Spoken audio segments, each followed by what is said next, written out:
Your loved ones haven't left you. They're just waiting for you. Losing someone you love can feel final. But what if the bond isn't truly severed? What if you can still reach them? Even beyond this world, there's a way to stay connected. A link that death was never meant to break. In the time of the Prophet ﷺ, there was a young man named Bishr ibn al-Bara from Banu Salama. And he passed away, leaving his mother extremely distraught.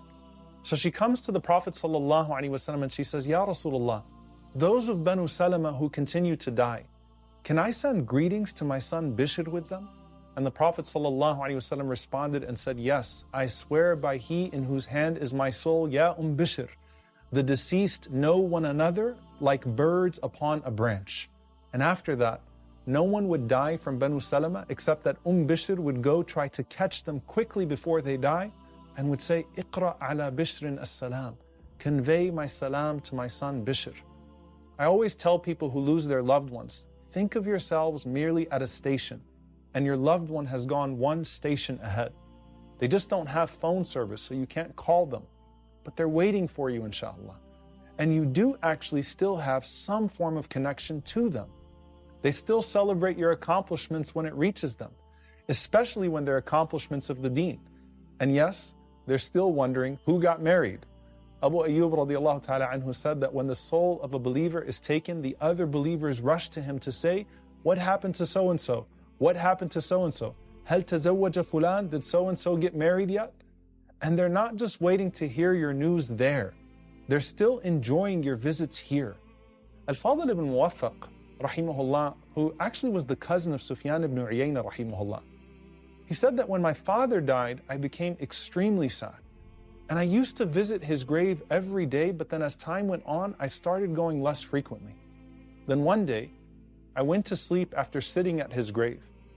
And I had a dream in which I saw my father's grave split open.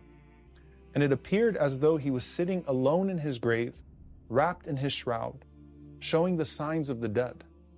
So I began to weep when I saw him. And he said, Ya bunayya, ma abta'a bika anni, my son, why have you stopped coming to see me? So I replied, you know when I visit you? And he said, I know every single time you visit me. And when you used to visit me frequently, I would be comforted by your presence and I would be delighted by it. And he said, even my neighbors in the graveyard would feel joy because of your dua. And even if you can't visit, your du'as and your deeds for your loved ones are far greater than any gifts you could have given them in this life. You were given life in the womb of your mother, and now you can give life to her grave with your dua. It may be that your father once furnished your home here, and now you can furnish his home there with deeds on his behalf. And just as your parents used to spend everything on you, now you can spend on them too. And if they could speak to you, that's all they would ask for. Aisha radiallahu anha says that a man came to the Prophet sallallahu alaihi wasallam and said, my mother passed away. And I believe that if she could still speak, she would give charity. So can I do so on her behalf? And the Prophet ﷺ said, of course. And this isn't just for your parents, but for all of your loved ones. And as we think about what makes the next station comforting, it's not just knowing that they're waiting ahead of us, but hopefully they would have received the gifts that we sent before we even got there. And for the one who had no believing family waiting at that station, you will still have the best of the family that you chose in their place. The Prophet ﷺ and his Sahaba, who are now your new family. Which, by the way, do we get new family in the Barzakh? One of the du'as that we make for the deceased is, وَأَبْدِلْهُ دَارًا خَيْرًا مِنْ دَارِي وَأَهْلًا خَيْرًا مِنْ أَهْلِي وَزَوْجًا خَيْرًا مِنْ زَوْجِهِ. Replace him with a home better than his home, with a family better than his family, and with a mate better than his mate. Mullah Ali Qari rahimahullah says that family here means that these are the unique companions of the Barzakh.